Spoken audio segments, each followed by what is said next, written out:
Hey guys আসসালামু আলাইকুম, welcome to Arman another blog. তো আজকের ব্লগে দেখাচ্ছি আমাদের গ্রামের প্রাকৃতিক দৃশ্য। দেখেন কি সুন্দর দৃশ্য, বৃষ্টি আসতেছে। কেমন লাগছে আপনাদের কমেন্ট বক্সে জানাবেন। এই দেখেন ছোটো ভাই মাছ ধরতেছে, মাছ ধুইতেছে, সে ক্যাঁচা লাগাইতেছে, মাছ এখন মারবে। সে অনেক মাছ ধরার দক্ষ, তাকে নিয়ে কি বলবো। কালকে ধরছে মাছ, আজকে ফালাইতেছে, এখন বৃষ্টি আসতেছে। তো যারা যারা ভিডিও দেখেন কোন জেলা থেকে দেখবেন বলবেন, আমি নতুন।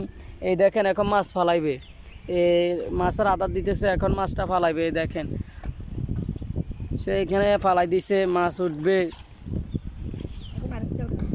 এখন আরেকটা উঠাইব। এই দেখেন আরেকটা উঠাই ফালাইব। দেখেন উঠাইতেছে, মনে মাছ আছে, মাছ আছে, ও মাছ। দেখা যাক কি আছে। এটা কি উঠাই তুমি ফালাই দিবা? যে এখন দেখি মাছ আছে, মাছ এখন নাই, দেখো ফালাও, দেখো মাছ উঠেনি।